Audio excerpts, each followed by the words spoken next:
हरि ओम गुरुर्ब्रह्मा गुरुर्विष्णु गुरुर्देवो महेश्वर गुरु साक्षात् परब्रह्म तस्मै श्री गुरवे नमः। अखंड मंडलाकारं व्याप्तं येन चराचरं तत्पदं दर्शितं येन तस्मै श्री गुरवे नमः। ओम श्री शंकराचार्य नवावतारं विद्वद्वरेण्यं चैतीन्द्रमुख्यं कलौयुगे धर्मयुग प्रवर्तकं नमामि तं श्रीकरपात्रिणं गुरुं। ह्रीं विश्वेशं माधवं धुण्णिं दण्डपाणिं च भैरवं वन्दे काशीं गुहां गंगां भवानीं मणिकर्णिकां। नमः पार्वतीपतये हर हर महादेव। भारत माता की वंदे मातरम। भारत माता की जय। वंदे मातरम। भारत माता की जय। वंदे मातरम। भारत माता की जय।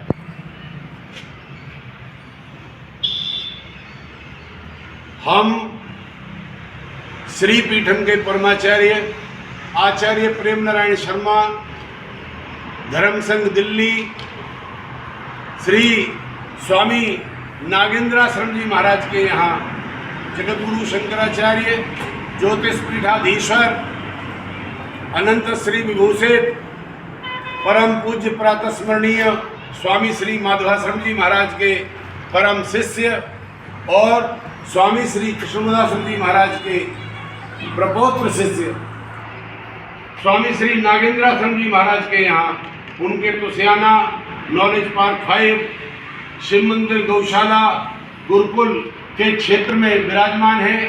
सम्मुख में महाराज जी अनंत श्री विभूषित स्वामी श्री नागेंद्राश्रम जी महाराज विराजमान है। हम ये शंकराचार्य संवाद के नाम से आज तीसरा अपना एपिसोड जारी कर रहे हैं, नई बाइट जारी कर रहे हैं।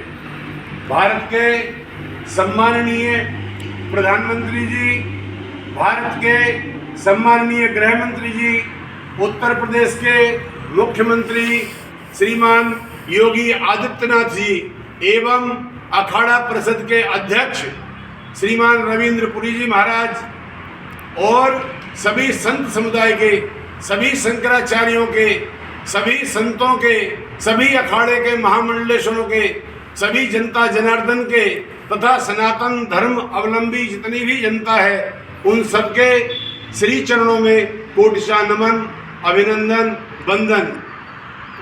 परमादरणीय परम पूज्य प्रातस्मरणीय श्री रविंद्र पुरी जी महाराज अखाड़ा परिषद के अध्यक्ष, आज 26 जनवरी है, गणतंत्र दिवस का दिन है।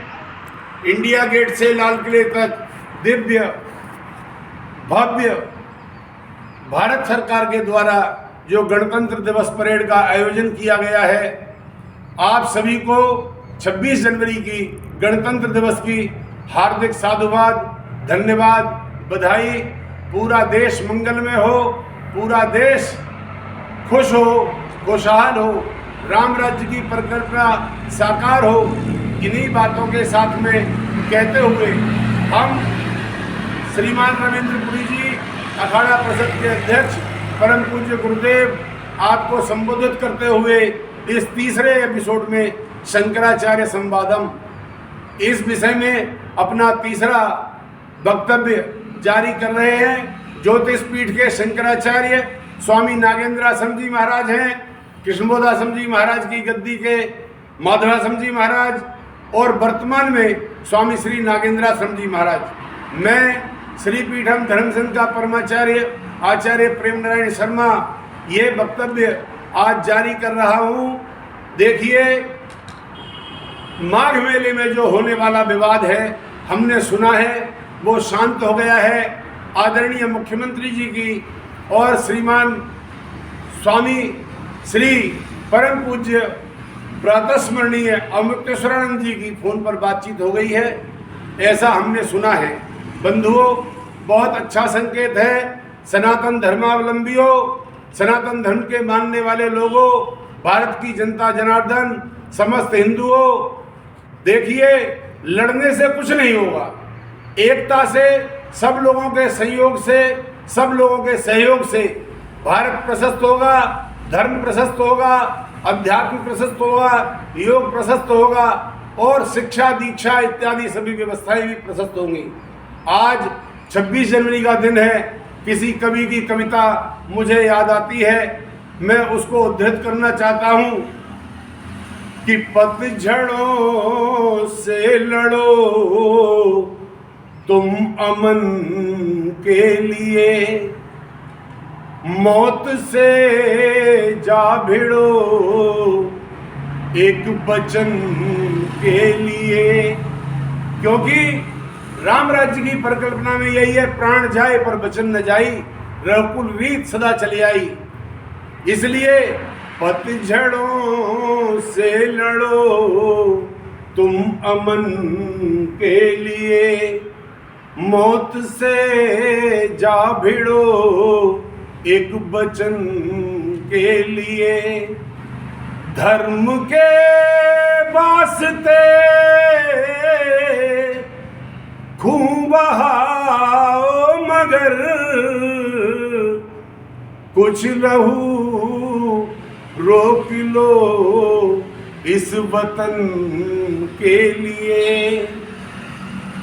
जिंदगी, जीवन क्या है मनुष्य का? बंधुओं, भारतवास की जनता सुनिए, संत समुदाय सभी ध्यान से हमारी बात को सुने। जिंदगी जिंदा है बस कफन के लिए। हमारा आपका जीवन क्या है? एक मुट्ठी राख बन जाना है एक दिन, और कफन भी तो है बस दफन के लिए। मैं जियूंगा उम्र के फकत 4 दिन, तुम जियोगे उम्र के फकत 4 दिन। कुछ लहू रोक लो इस वतन के लिए। मैं जियूंगा उम्र के फकत 4 दिन, दो नमन के लिए। नमन का अर्थ है प्रणाम करने के लिए, सिर झुकाने के लिए। झुकने से ही बड़ा बनता है। जो झुकते हैं उन पे फल लगते हैं। जो खड़े रहते हैं वो युद्ध में अथवा तेज आंधियों में, तेज तूफान में उखड़ जाया करते हैं। जो पेड़ खड़े रहते हैं। जिंदगी जिंदा है बस कफन के लिए, और कफन भी तो है बस दफन के लिए। मैं जियूंगा उम्र के फकत 4 दिन, दो नमन के लिए, दो वतन के लिए। दो नमन के लिए, दो वतन के लिए। दो नमन के लिए, दो वतन के लिए। बंधुओं, रामो विग्रहवान धर्मः, राम साक्षात धर्म का अवतार है। और धर्म सम्राट स्वामी करपात्री जी महाराज कहा करते थे, उन्हीं का वक्तव्य हम बता रहे हैं कि धर्म, रामो विग्रहवान धर्मः, राम धर्म का अवतार है। और भगवती जनकनंदिनी जानकी माता सीता साक्षात राजनीति हैं। बंधुओं, धर्म और राजनीति दोनों का समन्वय है। देखिए 2 उदाहरण। एक है शूर्पणखा, जो कि राम को चाहती है लेकिन नीति को नहीं चाहती, सीता को नहीं चाहती, सीता को मारने के लिए दौड़ती है। और बंधुओं, राम को वरण करने के लिए दौड़ती है। नतीजा क्या हुआ? जो सिर्फ धर्म को चाहता है, राजनीति को साथ लेकर के नहीं चलता है, उसकी नाक कान काट ली जाती है, यानी उसका अपयश हो जाता है। बंधुओं, जो सभी संत लोग आज शोर मचा रहे हैं, निंदा कर रहे हैं कि ब्रह्मचारियों की चोटी खींची गई, स्वामियों को मारा गया, 70-60 साल के बूढ़ों को मारा गया। बंधुओं, शासन प्रशासन अपना काम करेगा, इसमें मारना पीटना जब आप गलत काम करेंगे तो आपको भुगतना पड़ेगा। दूसरा पात्र है रामायण में सीता, जो कि साक्षात राजनीति है। रावण राजनीति तो चाहता है लेकिन धर्म को यानी राम को नहीं चाहता। सीता का राजनीति का अपहरण कर लेता है, अपनी लंका में ले जाता है। तो बंधुओं, जो सिर्फ राजनीति करना जानते हैं या राजनीति करते हैं, धर्म को इग्नोर कर देते हैं, धर्म का उपहास कर देते हैं, धर्म के ऊपर ध्यान नहीं देते हैं, ऐसे लोगों का क्या हश्र होता है। सुनिए, 1 लाख पूत 1.25 लाख नाती, ता रावण घर दिया न बाती। यानी राजनीति के बिना धर्म और धर्म के बिना राजनीति कैसे होती है कि सिंदूर बिंदु विधवा ललाटे। धर्म के बिना राजनीति जैसे विधवा औरत अपने मस्तक पर सिंदूर अपनी मांग में भर ले, ठीक उसी तरह से राजनीति अकेली धर्म के बिना राजनीति विधवा के सिंदूर के समान है। अधिक कुछ न कहते हुए अगली बाइट में शायद हो सकता है आज शाम को पुराना किला दूधिया भैरव मंदिर में जाकर के, जो कि प्राचीन प्रासाद है, जहाँ पर खांडवप्रस्थ है, युधिष्ठिर ने जहाँ राजसूय यज्ञ किया, 5000 साल पुरानी सत्ता। आदि शंकराचार्य जी को तो 2.5 साल हुए, लेकिन जिस स्थान पर हम अगली बाइट देने जा रहे हैं वो 5000 साल पुराना पांडवकालीन दूधिया भैरव मंदिर है। भगवान से प्रार्थना करते हैं, दूधिया भैरवनाथ से, भोलेनाथ से प्रार्थना करते हैं, संतों को, जनता जनार्दन को सद्बुद्धि दे। एक बात और कहनी है, जो भी उपद्रव झगड़ा माघ मेले में चला या हो रहा है, आगे हो सकता है अभी और भी हो जाए, इसके लिए ध्यान से सुन लीजिए। सभी संत समुदाय और सभी लोग, शास्त्र का एक वचन है, अन्य क्षेत्रे कृतम पापम तीर्थ क्षेत्रे विनश्यति, तीर्थ क्षेत्रे कृतम पापम वज्रलेपो भविष्यति।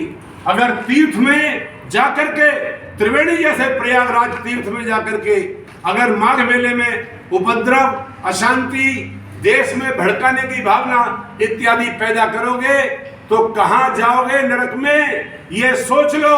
क्योंकि तीर्थ क्षेत्र कृतम पापम वज्रलेपो भविष्यति। अस्तु, इन्हीं शब्दों के साथ भारत के प्रधानमंत्री जी, माननीय न्यायालय, सुप्रीम कोर्ट और सभी व्यवस्थाएं जो कि शंकराचार्य विवाद में निपटारा करने में सक्षम है, उन सभी से प्रार्थना करते हैं हमारा पक्ष अवश्य सुना जाए। ज्योतिष पीठ के असली शंकराचार्य हम हैं और चारों पीठों का शंकराचार्य धर्म संघ है। धर्म संघ, धर्म संघ क्या है, धर्म संघ का अनुशासन क्या है, ये हम बताएंगे। जिसको धर्म संघ चाहेगा, जिसको नियुक्त करेगा, जो शास्त्रार्थ में जीत जाएगा, अपनी प्रतिभा दिखाएगा, अपनी योग्यता दिखाएगा, संतत्व दिखाएगा, शंकराचार्य ज्योतिष पीठ का वही होगा।